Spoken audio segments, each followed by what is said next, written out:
Just on that 4th and 1 there at the goal line, just kind of from your perspective, what went wrong? Just up front, MAs up front. We had to go out. I mean, it's edge pressure off the edge. We had to go out to him and block that guy.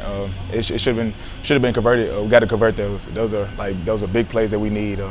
And I'll take the blame of it's offensive line. It has to be communication. It has to be better communication from me over. So just offensive line wise, you just have to be better on correcting that. With the offensive line as a whole on Saturday.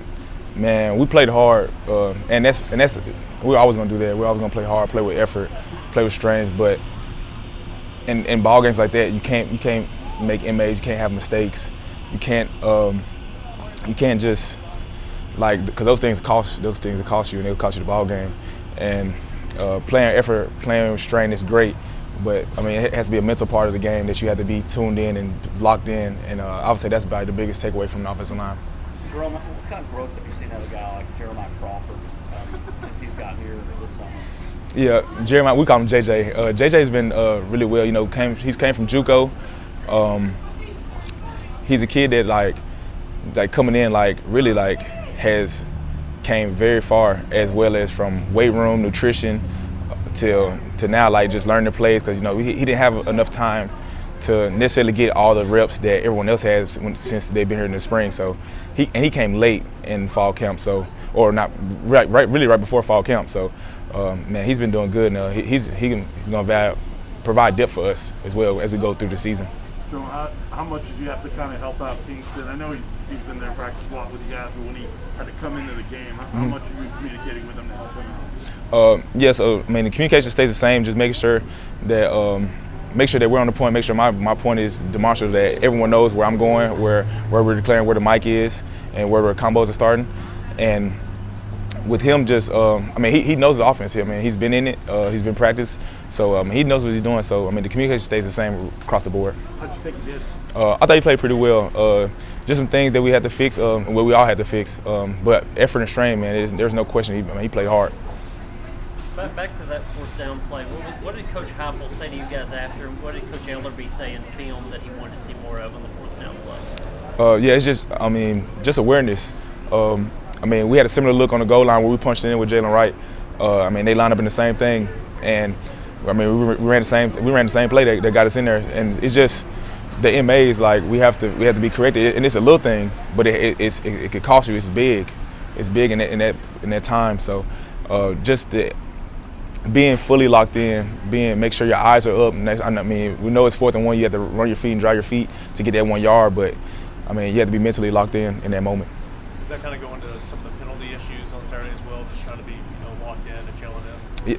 It's exactly, because most of our penalties was pre and post whistle. So I mean, and those things add up, as you see, and we can't afford to do that. I mean, it's going to cost us a ball game, and it did Saturday. So we have to do a better job with that, and that's everyone, offense and defense, the whole team. So, Jerome, things that we don't see when a new quarterback comes into the game. When Hendon came in, what are some things that we can't see or fans can't see that you noticed about what he was like in coming into that game? Man, Hendon did an outstanding job coming in, where it was not a drop off. It was communication was on point. He communicated, made sure he was loud so the offensive line could hear. Made sure he can clap and we could hear. And man, he made plays. So I mean, once Joe went down, Hendon stepped up and he did his part. Jerome, in terms of the mindset of the O-line group right now, I mean, after the game, after some penalties, after some things you want to do better, what's the move like? What's the mentality like with that group right now? The mentality is, man, we're gonna keep playing hard, but it's like I've been harping on. It's been the mental part. It's man, getting extra film work, understanding that the MAs have to be cut down. You know what I'm saying, especially going further into the season.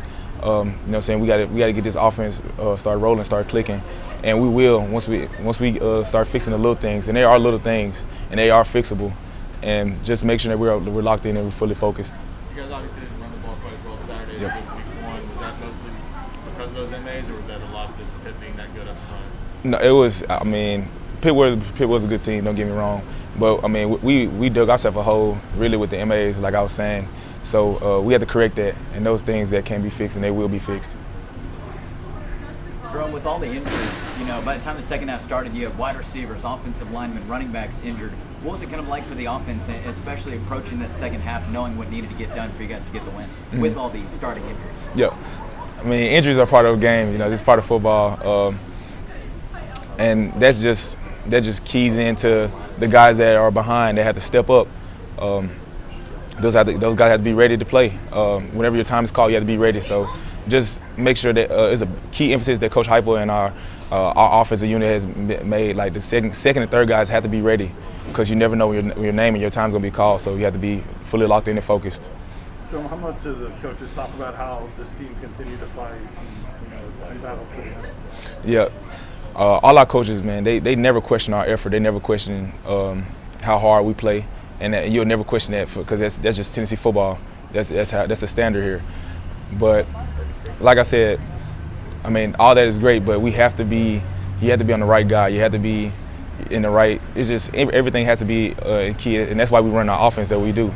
Everything has to be on point. Everything has to be on the right page, so to where this offense could be rolling. So. A couple more. Jerome, how would you describe the mood in the locker room after the game? Disappointed. More disappointed in ourselves because we know that that outcome could have been very different. Knowing from the first quarter, I mean, we had them on the ropes, especially from great special teams play.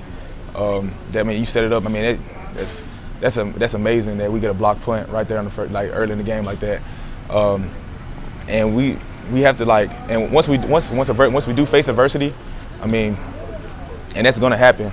We have to answer it. We have to go back and answer the bell. So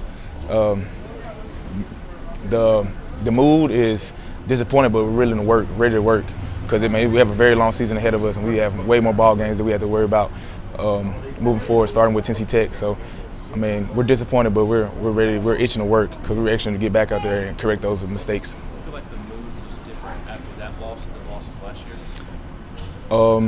I wouldn't say it was anything different. I would just say that people always care, and we're always going to care, and we're going to keep working. We're going to keep fighting to win these ball games. You kind of touched on it there. You guys have started off pretty well both games, but the second quarter hasn't gone as well for you. Can you pinpoint any reason that's been different in the second quarter than teams have outscored you guys so far in that quarter? I won't say there's a particular reason. I'll just say we have to be more locked in as a team. Make sure get the halftime adjustments and go execute. And that's all it's about. Football is all about execution, and you have to execute, especially on offense. Thanks, Jerome. Yeah, thank y'all. Appreciate you. Thanks.